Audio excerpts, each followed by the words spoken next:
and then you can get the keys and take it. And I didn't also know that it was a stick because I couldn't drive a stick, but it didn't, and Sharon Hill couldn't drive at all, but it didn't take either one of us long enough to learn, trust me. How old were you? Oh my God. If you could think. I must have been at least 74, maybe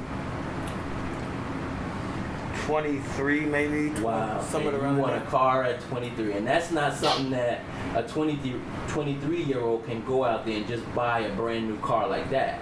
No, it was a souped up little Mazda. Did you call your mother and tell her, guess what, Mom? Didn't have to tell her. She already knew. Because she was watching it too? They were all watching it. Everybody was watching it. You know, those people from Philadelphia, I'm sure they were, and the people, and Sharon Hill's from Texas, so I'm sure the people from Texas were sending in cards too. So they were doing all of this. So that's exciting. As we were doing, you know, so Jeffrey said, well, you don't have any money and I don't have any money, so let's go and ask Don. And I'm like, are you out your mind? He says, yeah, let's go ask him. So we went up to Don's office with our head between our tails, you know, tail between our head, you know, whatever. And this is Don Cornelius. This is Don Cornelius. And you know, he says, all right, what's up, Bone? And I clearly remember Jeffrey edging me on. You go tell you. So you tell him. So I went up there and I told him. I said, well, you know, Don, the cars came back from the car, you know, from American Bandstand. Now, mind you, Don Cornelius and Dick Clark didn't really get along too well. Because before Don, and this is in the documentary as well. Dick Clark did a little underhanded thing by putting when they found out that Soul Train was so popular, he put a show out called Soul Unlimited, which took all of Don's dancers and they put on that show. I never went on the show. But all the people that were there started to go on that show. So what they did was, it's all in the documentary. Don Cornelius got with Jesse Jackson, and to make a long story short, Dick Clark had to cancel that show because the black artists weren't having it. The black people weren't having it at the time. Okay. So you know, I'm going up there a little hesitant, and I'm saying, well, you know, I got the car. All of that. Yeah, I got the car. No, I didn't know any of this. Okay. I didn't know any of this till later. I didn't know that I knew the show came on and I knew it went off. I didn't know why. Okay. Until years later. And then I'm sitting there, I'm going, well, Don, how can I borrow $300 and something? $334, $25.64. So I asked him, and he pulled away from his desk, took out his checkbook, wrote it, check out to me, and gave it to me. No, well, I'm giving you this, no stipulations, but just wrote the check and said, here you go. Mm-hmm. Wow. That's what he did. What was your reaction?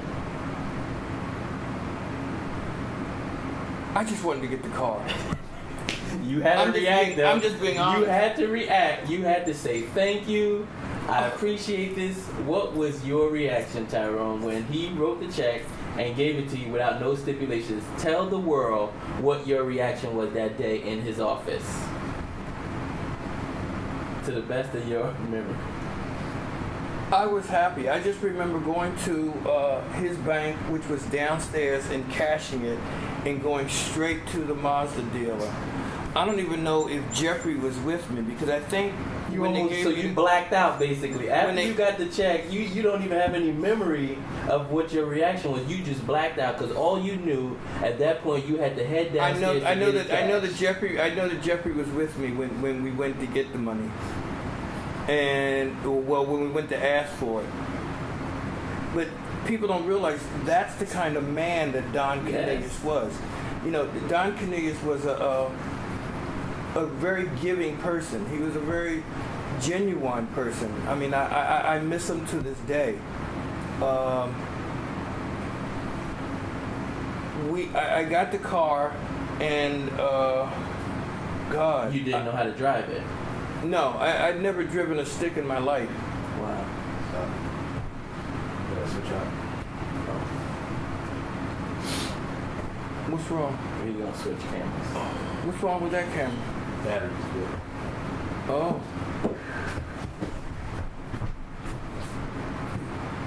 Tyrone. You got the money and you left Jeffrey's ass.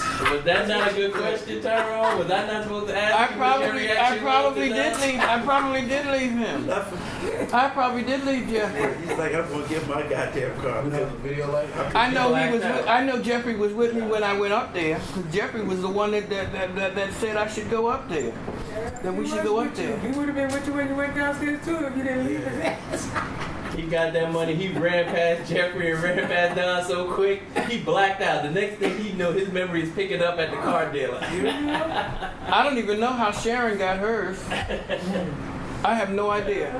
That's I have funny. not a clue. But I just know I went to Don and Don gave me that money. That was nice. And he was. I mean, there was a time where Don was. I was arrested because I had jaywalked and I didn't pay the fine, and the fine was. And I didn't pay the fine. So when you jaywalk and you don't pay a fine in L.A., you go to jail. Wow. They will arrest your butt. I don't know what they'll do now, but they did that, and they arrested me on the weekend of the taping, and I think at that point, Jeffrey went to, at that time it was Chuck Johnson who was the team coordinator. Went to Don again, and Don's the one that bailed me out. They got the money to bail me out so that I could go on the show. You had a good friend. Wow. And there's nothing wrong with having a good friend, especially if they got money, to occasionally surprise you and write up a check. We all need to be in such a position to constantly have money in case of emergency to write up a check. Don has been very good to me. Wow. Very good to me. He didn't have to do half of the things that he did for me, and he did. None of them. Did you show him the car when you got it? You brought it back and showed him? Are you serious? Don's not that kind of person. Meaning that you couldn't really get close to him like that. He didn't want you to. Okay. I'm sure Don Campbell told you when he got kicked off the show. Yes, he did mention that. Yeah. And you see how all these things that. And they kicked me. Then when they did a dance, when they did the dance studio, I got fired from there. Sometimes those things are just blessings to tell you to move on. They were. I was just so You can't be bad grateful. at everything. You have to learn from the good to bad. What day is the day? Really, it's all good. This is a long interview. Well, this is important because there's a lot that has happened, and so you're gonna pick up here. This is right here. This here is the contract for the car. Wow. Right here.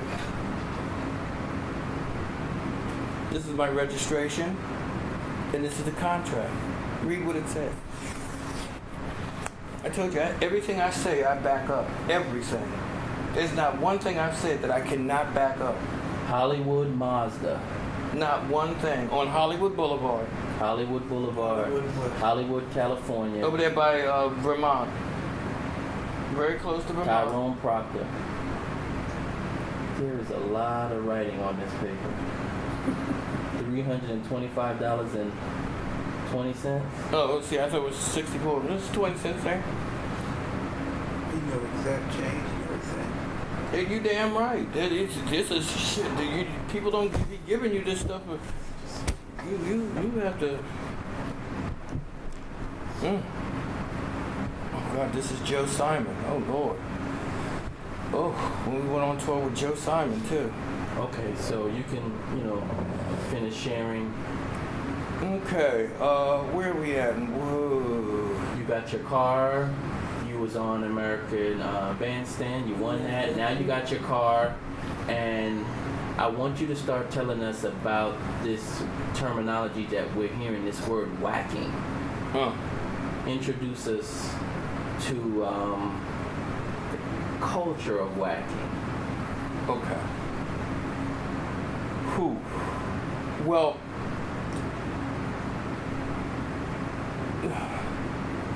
you know, again, this is my experience with whacking. You know, it stems all the way back from, you know, people like Lamont Peterson, Blinky, Mickey Lord, Andrew, Arthur, Tinker. It stems back from them. I think that it's, you know, it evolved from the gay clubs. I firmly believe that, you know, music is the key that pushes dance. You know, you have to have the more music changes, the more dance will change. You know, that's why I said that each generation wants their own. You know, the black gay community would just happen to be the ones that would always push in the early 70s for the what they would call at that time imported disco. I don't know if a lot of people are aware of it, but "Love to Love You Baby" by Donna Summers was it was imported from Germany. It wasn't made here.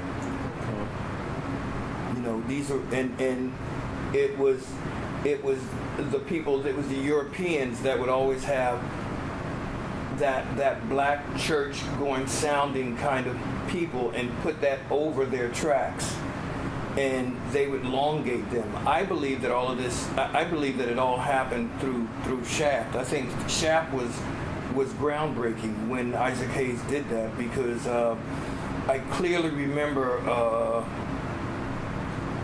Shaft came out in 70 or 69, was it? Somewhere around in there.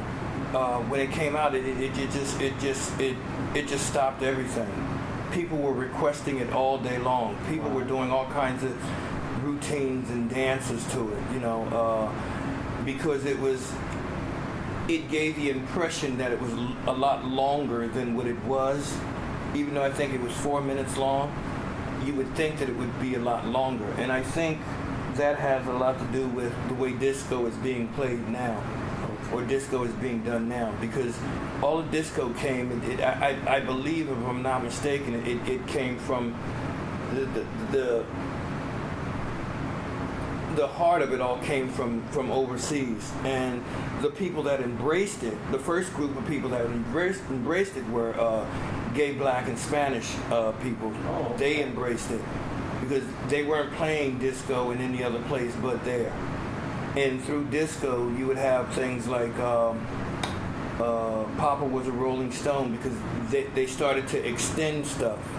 Yeah. They started to, at that point, that's when they start. And I think whacking is an extension from this thing they did called posing, which is like boom, boom, boom, boom. They would use their shoulders a lot. Okay. It's okay. It's not gonna fall. They would use that, and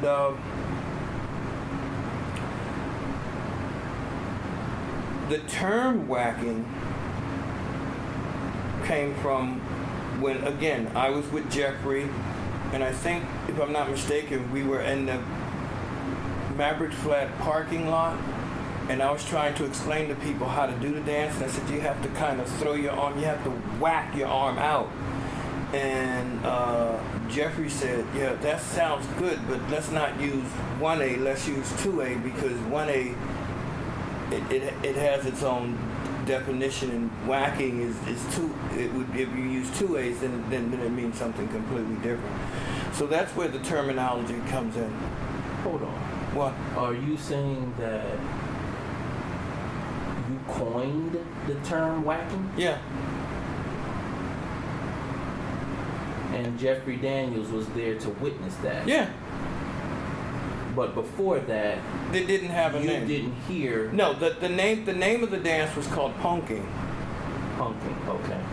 But before punking, it didn't have a name. It didn't have a name. Okay. I coined the phrase whacking. Yeah, Great. So no one else was using the word wacky. not that I know of, because they weren't. No, I was the one. Okay.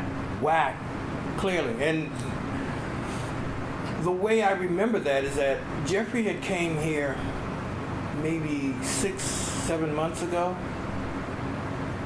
and I had asked him about this same event, and he knew a lot more about it than I did.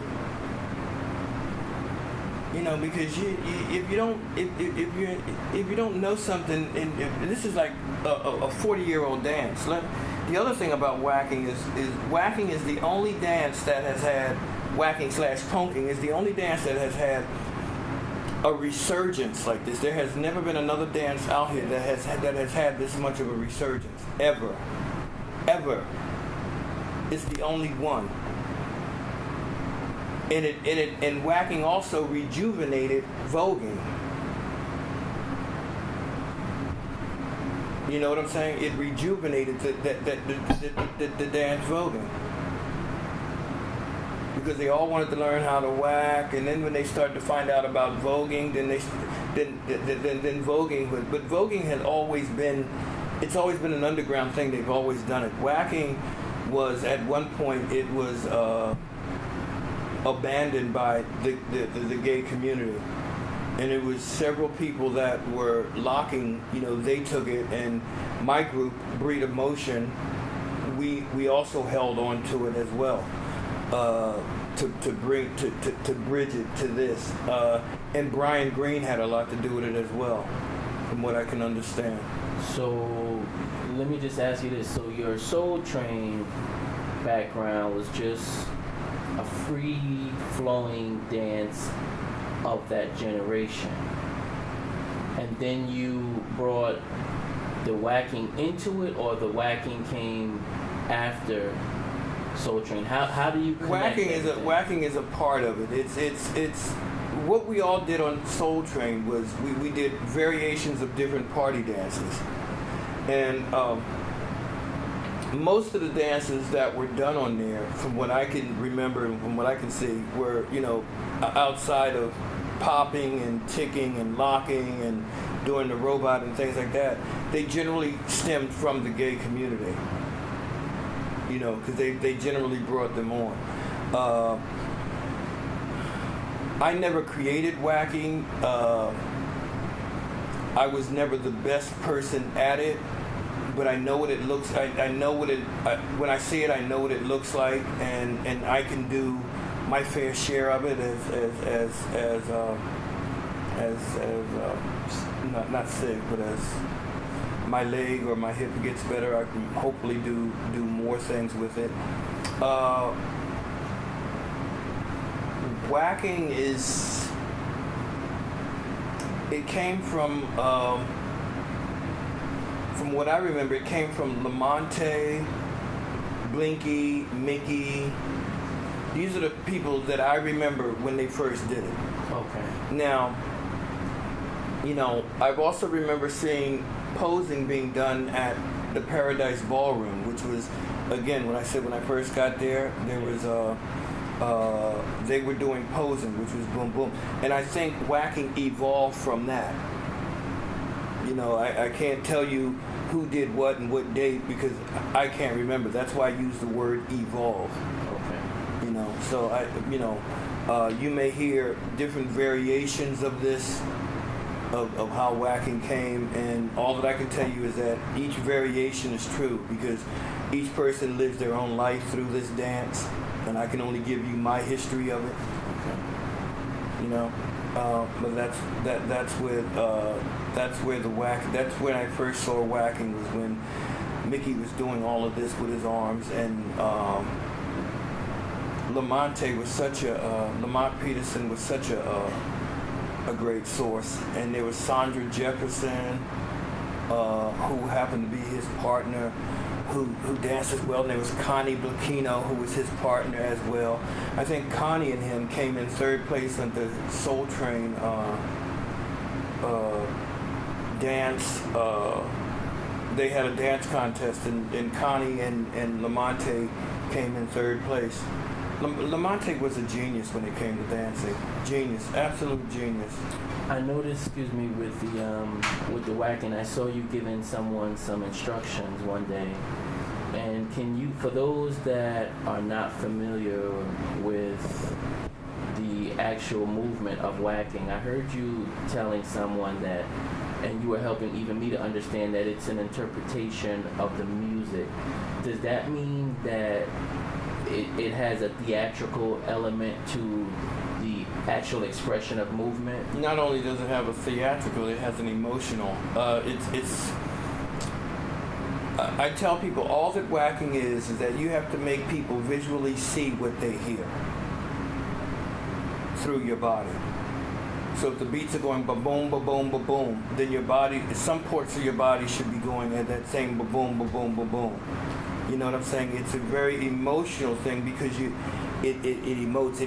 It comes from various places. I think one of the first places that it comes from, it stems from the music. You know, it comes directly from disco music. The other thing is that, you know, it was created in the gay community, and the other thing is that it came from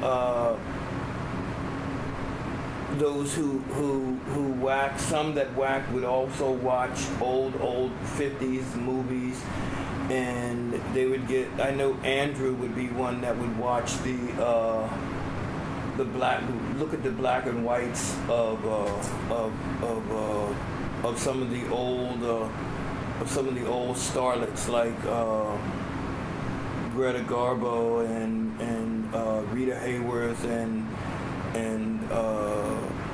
people like that. Okay. Because they would do like black and whites, and they would have them all looking like that or something like that. And they would take a lot of that. Then also I noticed that, you know, a lot of this came from when you would watch a drag queen perform, they would take their movements, and what they would do is take all of their movements and put it to the dance floor. Okay. They would also entangle this on the West Coast. Now, they weren't doing this on the East Coast. They would do this on the West Coast. They would entangle this with the hustle that they would do on the West Coast. Okay. You know, there's a big difference between the way they dance on the West and on the East Coast. I believe the West Coast is very music orientated, very beat driven. I think the East Coast is very, you feel your way through the music a lot. You know, when you do the breaking, when you do house, when you do all of these other, you know, it's more of it's more of a feeling. You're allowing the music to wash over you so that you can get your power moves out wherever you can. On the West Coast, it's a little different, because on the West Coast you have people that are popping, locking, whacking. All of these things are beat driven. You know, they're driven by the music itself. You know, locking, pop, pop, pop, pop, pop. Popping is the same thing. It's all music. The more you use the music, the more the dance comes out. Are there? Excuse me. I was going to ask you: are there any movies that you can think of, or videos that you could think of where you've seen hints of whacking? So, if a young person wanted to see what it looked like, yeah, you could see it from breaking. Shabadoo and Anna Sanchez does it in breaking. I do it in. With Jody Watley, and the video Still a Thrill. If you watch Dreamgirls, there's a section of Dreamgirls where the camera pans. It's up on the balcony. You'll see whacking in there. You'll see whacking is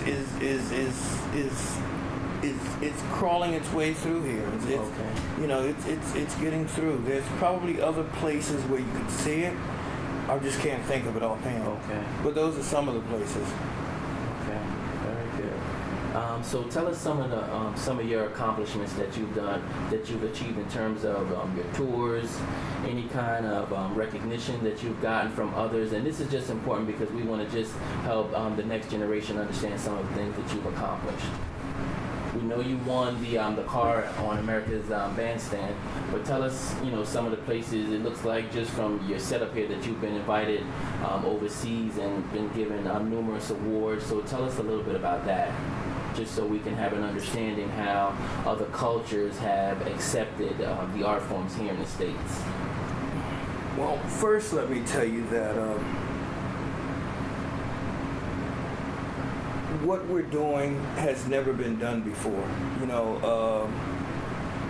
I've been blessed to be on Soul Train, and Soul Train is, to me, it's the foundation. It's the bottom work to what you see hip hop is today, what you see dancers do today.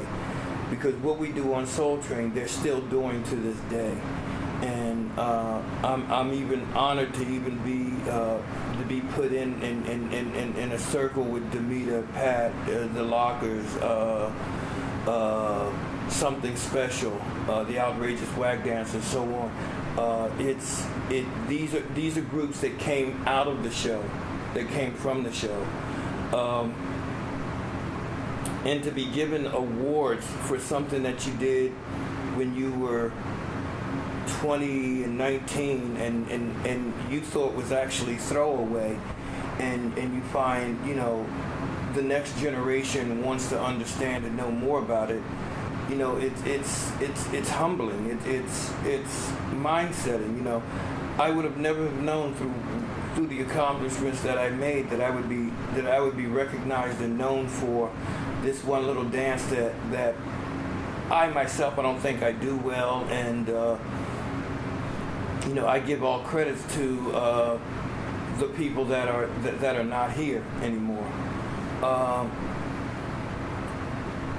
My accomplishments that I said mentioned were that I've been able to do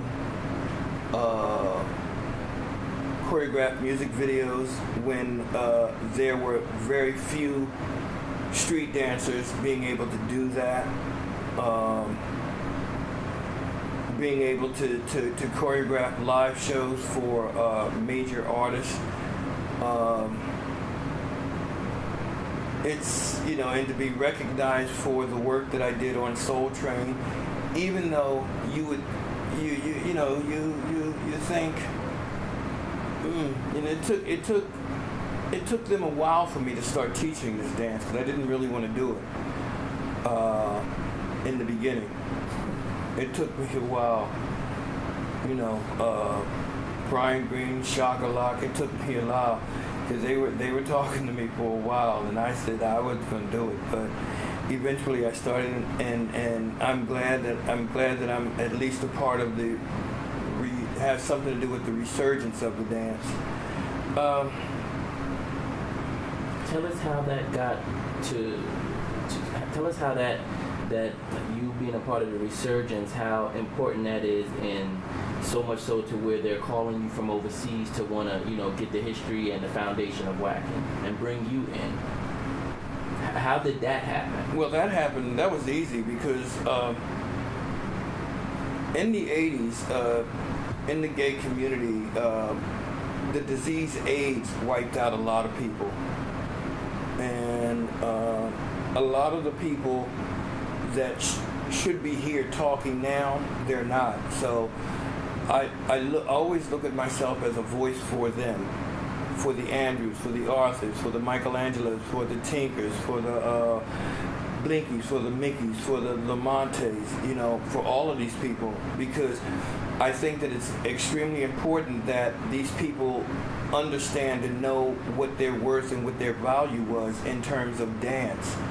It's very important for you to understand and know their position. And I'm just, again, I'm in a position where I'm very excited that people would ask me about certain things like this, and they would even ask me to to go to visit their countries. And whenever I go to visit their countries, it's not a lot of talk about me as much as it is about them, because for me, it's all about the dance. It's all about, young people wanting to understand and learn about the dance. So the more history I can give them on it, the better I feel.